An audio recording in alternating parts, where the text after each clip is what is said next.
دوسری صفت جو کہ راوی کے اندر جاننا بڑی ضروری ہے وہ اس کی ثقاہت ہے، اس کی اتھینٹسٹی ہے کہ کس کیلیبر کا یہ انسان ہے۔ ثقاہت میں لوگ کچھ درمیانے ہوتے ہیں، کچھ ذرا اس سے اعلیٰ درجے کے ہوتے ہیں اور کچھ ٹاپ پہ ہوتے ہیں۔ یہ جو ٹاپ والا معاملہ ہے یہ بھی الحمدللہ اللہ تعالیٰ نے امام بخاری رحمۃ اللہ علیہ کو نصیب کیا کہ ان کے نیریشن میں ہر راوی ٹاپ کا ہے، ثقاہت میں، اتھینٹسٹی میں، وقت کا امام ہے۔ اور ٹاپ کے جو نیریٹرز ہیں اوپر تک، ان سے حدیث، ان کی حدیث انہوں نے روایت کی ہے۔ یہ مقام امام بخاری رحمۃ اللہ علیہ کی صحیح بخاری کو حاصل ہے۔ ناظرین، یہ ثقاہت دو طریقے سے جانی جاتی تھی۔ ایک تو میموری سے اور دوسرا اس کی ہینڈ رائٹنگ سے۔ میموری سے اس طرح کہ جو سنا ویسے یاد کیا، اور جو لکھا وہ صحیح لکھا، اور صحیح لکھنے کے بعد جب بھی ان کو کہا گیا اسٹوڈنٹس کی طرف سے یا ان کو ضرورت پڑی تو وہ اپنے اس لکھے ہوئے کو پبلک کے سامنے، اسٹوڈنٹس کے سامنے لائے، اور اس کو انہوں نے کیا صحیح پڑھا، اس میں کوئی غلطی تو نہیں کی۔ کیونکہ آج کل ہم سب جانتے ہیں کہ میموری بھی بڑی ویک ہے، بہت سے لوگوں کی ہوتی ہے، چند ایک لوگ ہوتے ہیں جن کی ثقاہت کو، جن کی میموری کو لوگ تسلیم کرتے ہیں کہ ہاں بھائی اس کا ذہن بڑا تیز ہے، اس کو چیزیں پرانی یاد ہیں اور بین ہی ویسی یاد ہیں، ورنہ اکثریت بھول جاتی ہے۔ اور جو بڑی اکثریت اس وقت ہے ہمارے اسٹوڈنٹس کی، لکھنے پڑھنے والوں کی، وہ اپنی تحریروں کو لکھتے ہیں، جلدی میں لکھ لیتے ہیں، کوئی انٹرویوز ہو رہے ہیں اس وقت بھی لکھ رہے ہوتے ہیں، یا پھر اسی طرح ٹیچر کوئی لیکچر دے رہا ہے تو اس کو بھی لکھ رہے ہوتے ہیں،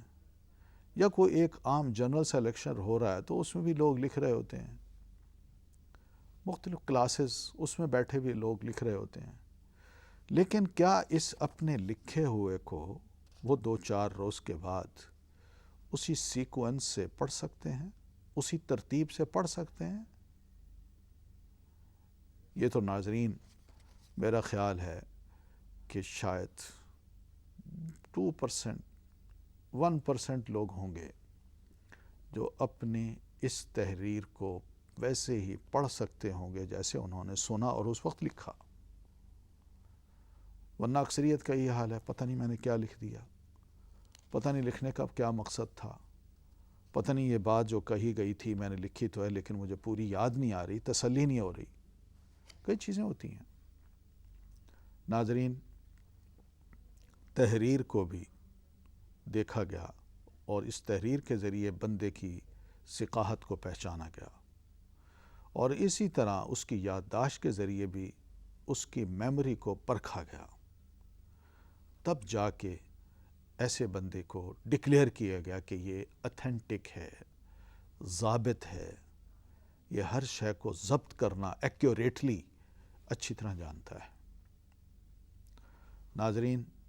یہ دوسری خصوصیت کہ راویوں کے اندر یہ ہونی چاہیے، اور تیسری خصوصیت یہ وہ ہے جو نیریشن میں دیکھی گئی کہ کیا یہ رشتہ، کیا یہ ڈانڈے آپس میں ملتے ہیں، انہوں نے ان سے سنا ہے، ان سے انہوں نے سنا ہے، اور انہوں نے اس سے سنا ہے، اور یہ ہر ایک اوپر جا رہے ہیں، ہر ایک ایک دوسرے کے معاصر ہیں، ہر ایک نے ڈائریکٹ سنا ہے، کسی میں کوئی ایسی خامی تو نہیں کہ مثال کے طور پر انہوں نے ان کو نہیں ملے اور ان کے اسٹوڈنٹ نہیں ہیں، ان کو گرا دیتے ہیں اور ان کا نام لے لیتے ہیں کہ میں نے ان سے سنا۔ اس طرح ہوئی ہیں، دھاندلیاں ہوئی ہیں، یہ یاد رکھیے۔ ہر اچھے کام میں برے لوگ بھی آ جاتے ہیں، اور برے لوگ بھی چاہتے ہیں کہ اس کام کا اس کو خلط ملط بنا کے اس کو زیادہ پروموٹ نہ کیا جائے۔ وہ اس حوالے سے ہر وقت اپنے ذہن میں کچھ نہ کچھ خیالات ایسے رکھتے ہیں کہ ہم بھی کچھ ٹیڑھا سا حصہ اس میں ڈال دیں تاکہ لوگ کنفیوز ہوں۔ مگر یہ کنفیوژن الحمدللہ جو معیار قائم کیا گیا تھا اس معیار کے مطابق تو ایسے لوگ چلتے کر دیے گئے، چلو بھائی تمہارا یہ فیلڈ ہی نہیں ہے، تم اس کام کے بندے نہیں ہو، تم اتھینٹک ہی نہیں ہو، تو تمہاری بات کیا ہم سنیں، ایک طرف کر دیا گیا۔ اور جب ان کو ایک طرف کیا گیا تو ان کے حوالے سے بہت سی کتابیں لکھ دی گئیں۔ حقیقت ہے بہت سی علماء نے ہر دور میں کتابیں لکھی ہیں، اور ہر دور میں اس لیے لکھی ہیں کہ ان کے دور میں بھی بہت سے لوگ ایسے پیدا ہو گئے تھے، انہوں نے ان کے حوالے سے بات لکھ لی کہ دیکھیے جناب یہ بندہ ایسا تھا، ہم اس کو اپنے علم کے مطابق ایسے جانتے ہیں، اور اس شخص کے بارے میں فلاں اسکالر نے اس کے بارے میں یہ کمنٹس دیے ہیں۔ تو ہر دور میں ایسے لوگ پیدا ہوئے، ان پر کتابیں لکھ دی گئیں جن کو کتب الضعاف کہتے ہیں۔ ضعفاء یعنی کمزور راویوں کے نام، ان کی پوری الفابیٹک ایک فہرست ہے، حالات ہیں، بتایا گیا ہے کہ اس شخص کی کیا کمزوری تھی، کیا ویکنس تھی، اور اس کا فیلڈ بھی یہ تھا یا نہیں تھا۔ اور ان کے مقابل میں جو ثقہ تھے، ان ثقہ راویوں کی جو اتھینٹک راوی تھی ان کی بھی کتابیں لکھی گئیں، اور ان کتابوں کو الحمدللہ بہت بڑا مقام حاصل ہے ان دونوں کتابوں کو، کہ جو راوی پرکھنا ہو انسان کو پتہ چل جاتا ہے کہ یہ ضعیف ہے اور یہ ثقہ ہے، اس کا نام اس فہرست میں اور اس کا نام اس فہرست میں ہے۔ پھر ناظرین ان دونوں کی روایات جو ہیں، ان دونوں کی روایات الگ الگ بھی کر دی گئیں۔ ثقہ راویوں کی روایات کو کتابوں میں لکھا گیا، اور کوشش اپنی طرف سے علمی حد تک بھرپور کوشش کی گئی۔ انسانی کوشش ہے، یہ یاد رکھیے، یہ انسانی کوشش ہے۔ اپنی طرف سے جو امکانی حد تک کوشش ہو سکتی تھی وہ کی گئی، اور ان کی روایات کو الگ کتابوں میں لکھا گیا، اور جو ضعیف تھے ان کی روایات کو الگ کتابوں میں لکھا گیا۔ اور یہ لکھنے والے علماء تھے جو پہچان رکھتے تھے کہ صحیح حدیث کیا ہے، ضعیف کیا ہے، اور ثقہ راوی کون ہوتا ہے اور ضعیف راوی کون ہوتا ہے۔ ناظرین اسی طرح جب چین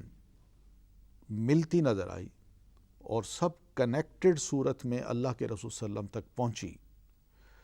تو اس کو مرفوع حدیث کہا گیا، اور وہ حدیث اگر ان کنڈیشنز کو جو صحیح حدیث کی ہیں فلفل کرتی تو اس کو صحیح کہہ دیا جاتا تھا، اور اگر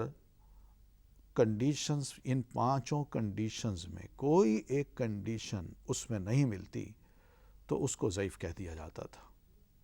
تو 3 کنڈیشنز ناظرین میں نے بتائیں کہ راوی کا عادل ہونا، اس کا ثقہ ہونا، اور چین کا کنیکٹڈ ہونا اللہ کے رسول صلی اللہ علیہ وسلم تک۔ اب 2 اور جو کنڈیشنز ہیں، یہ دونوں کنڈیشنز ان کا تعلق ہے سند کے ساتھ بھی اور ٹیکسٹ کے ساتھ بھی، نص کے ساتھ بھی، متن کے ساتھ بھی۔ سند کے ساتھ اس لیے کہ کہا گیا عدم الشذوذ، کہ شذوذ نہ ہو۔ شذوذ کا مطلب کہ ایک نیریٹر ہے، بے شک اتھینٹک ہے، لیکن وہ ایک ایسی روایت بیان کر رہا ہے کہ اس سے زیادہ مور اتھینٹک، اس سے زیادہ بڑا عالم اس کی روایت کی یہ مخالفت کر رہا ہے۔ مثال کے طور پر یہ کہتا ہے ہاں، اور یہ کہہ رہا ہے نہ، کہ اللہ کے رسول نے فرمایا ہاں یہ کیجئے، اور یہ کہتا ہے نہ یہ نہ کیجئے۔ اب یہ ثقہ ہے مگر اتھینٹک ہے، مگر اس سے زیادہ بڑا اتھینٹک وہ یہ ہے۔ تو اصول یہی ہے کہ جو مور اتھینٹک ہے اس کی روایت کو قبول کر لیا جائے، اور ہاں تعداد میں بھی بے شک یہ 2-4 ہوں،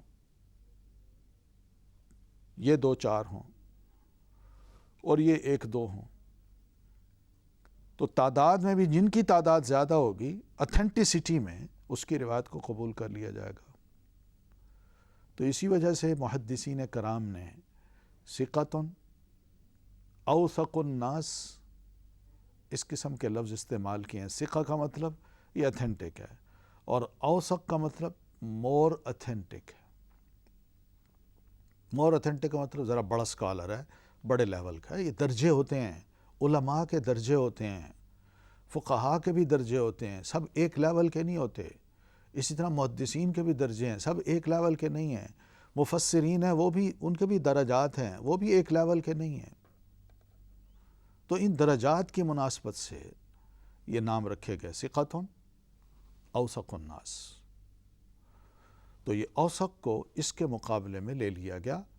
اور اس کو شاذ کہہ دیا گیا کہ یہ راوی شاذ ہے، اس میں شذوذ ہے۔ شذوذ کا مطلب یہ ہے کہ یہ اسکالر ہے مگر اپنے سے بڑے اسکالر کی مخالفت کر رہا ہے۔ اس کو ضعیف نہیں کہا گیا، اتھینٹسٹی اس کی اپنی جگہ،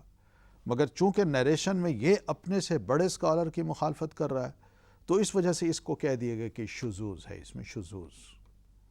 صرف اسی مسئلے میں، بس اسی روایت میں، اور میں نہیں۔ اور میں اس کی روایت کو اتھینٹک قرار دے کے قبول کر لیتے ہیں اگر وہ ہے تو،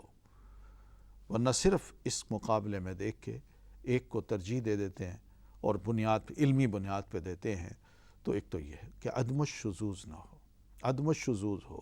یعنی وہ اپنے سے بڑے ثقہ راوی کی مخالفت نہ کرتا ہو، یا اپنے سے زیادہ جو تعداد کے راوی ہیں مور اتھینٹک ان سے مخالفت نہ کرتا ہو۔